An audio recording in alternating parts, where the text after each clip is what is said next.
Unqualified Experts! One person will roll a random topic.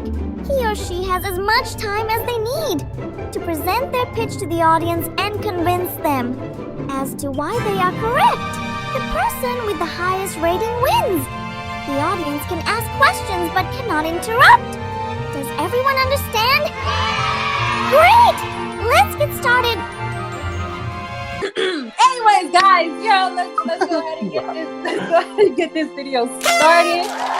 So for our first speaker expert for the day, Bevil. we're gonna give it to HB. Let's get it up. Yeah, let's go, Bevil. No, I said HB. I'm not trying to go first though. No, that's too bad. Okay. Yo. So your topic is going to be video games are bad for people's health.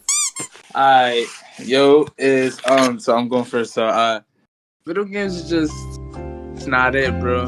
You know, video games are bad for your health because, you know, like, it's like, you know, This is that New York City eloquence, bro. Like, yeah, you really showed your education. Yeah, they encourage a lazy lifestyle. You know, it's just like it's bad. Like people don't want to, you know, people spend hours sitting down and just playing the game. They don't get physically active enough, and that could lead to like a couple bad things like weight gain and like heart problems. I know you would know. I know a couple people. You know, excessive gaming could also have like, it's just like your mental health is also a factor here. And it just reduces motivation. You know, you don't want to really do nothing else except for play the game. You know what I'm saying? Like you got schoolwork and chores to do, and you on the game all day. And lastly, you know, disruption of your sleep. You know, we have to get our minimal 8 hours sleep a day. You know, and playing the game at 2 a.m. just stops that. You know what I'm saying? Now I have a question. it's important to balance that out. What happened? What if the video game is like a stress relieving game, like kind of like an escapism from your life? So it's more therapeutic and like it's doing more, you know, help than harm. So like a hentai game. Okay. All right, me personally, you brought up a lot of good points. Sleep deprivation, parasocialism, all that stuff. I really like those points and how you elaborated on the obesity that can come with I'm people, heavy on that topic. Heavy. I'm gonna lie, give you an 8 out of 10. You did good. I appreciate that. You know, I tried my best. I'm gonna say a good 6. It wasn't terrible. This nigga didn't listen. I hate you. It's tails. So yeah, you get to pick.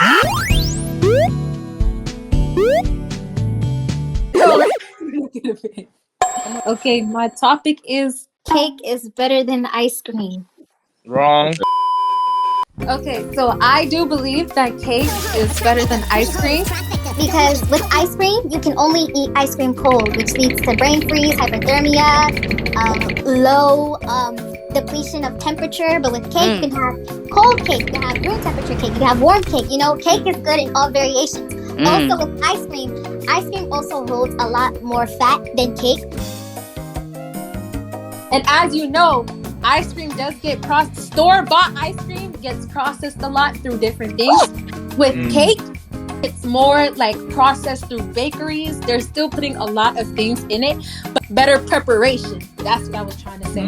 And my last point, I think cake is more filling than ice cream. I mean, you can have ice cream, but you can still be hungry after because, you know, ice cream usually comes in small containers because of how fattening it is. And then cake, you can feed like a family of 12 with one quart cake. I have a question. I have just one question. Of course. Do you think cake has more variety than ice cream? You know, do you think you could do more things, more versatility with ice cream or with cake over ice cream? Great question. That is a great question. I feel like it's equal, but I feel like there is a little bit more that you can do with cake opposed to ice cream. Because if you try to do something with ice cream, you would have to make sure that it's in a cool temperature majority of the time, or it's just gonna melt and everything gets ruined. So if you meant variety, as in like the taste, I also think that it could be, equal, but cake does have a little bit more options because some of the ingredients frozen would lose its taste. You know what I'm saying? Any more questions? All right, then that is my presentation. Thank you for listening. Honestly, you did provide many spot-on points. Since you did such a great job, attacking those points, I'd give you a solid 8.4 out of 10. There's nothing really to complain about. I'm gonna give you a calm 7. HB, he was gonna get a 5.8, but I realized you guys. I realized you guys. Your ant brains can't comprehend. Parents should have to take a parenting class before having a child. Okay, let's do it. Okay, so. No, I have a question. Of course. If this class is applied on a national level, do you think that the class should provide and do maybe like a background check on if the parents are economically stable? I honestly think that topic is just a little bit, left field from what I'm talking about. Take a parenting class is under the assumption that you're, Alright, so anyways, let's go. Fat piece of shit. So I'm gonna finish my response, and then you're gonna rate my presentation a 10 out of 10. A successful parenting class because it's just. So you feel like you're able to be parent if you're broke. I mean, someone like you can have a kid even though they got no bread. Go ahead and rate my presentation. Yeah, I'm gonna give that a 6.3. I'm not gonna lie. Then he kind of contradicted himself, saying that the funds doesn't matter, but then the funds do matter. I don't really understand that part, and also the fact that never said that. You piece of shit. He brought up teen pregnancy out of nowhere, but didn't give a fair point on why it matters. So those 2 points, Never said that. I appreciate that. Alright, what would you rate it, Ray? Yo, be quiet. What would you rate it, Ray? For me, I give that presentation. I'm afraid that I'm also gonna have to go in the 6. I'm gonna tell you why though, because you see, my reasoning is a little different than his. I feel like, your debate topic was why parents should take parenting class, but you were going more so into why parents should take a parenting class if they're rich.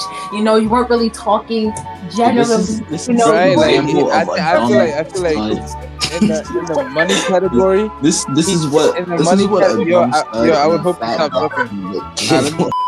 We're very inclusive of like the broke people, and let me tell you. So in the money category, I feel like he did it like this where everybody was like, shut up. Criticism. I heard everything you said. Then you talked about how people should take parenting class if they were abused or something like that. Like stupid niggas. I didn't even say the word abuse. Like you're dumb as bricks. Yo, so thank you guys so much for watching this video. Thank you guys so much. I hate my life. For watching this video. I hate my life. We had so much fun. It was so refreshing to see them use their brains for once. I hate my life. I hate my life. Any final I hate my life. I hate my life so much. Any final words? I will end my life right now. Okay, on to the Bevil, yo. Any final words? No. Okay.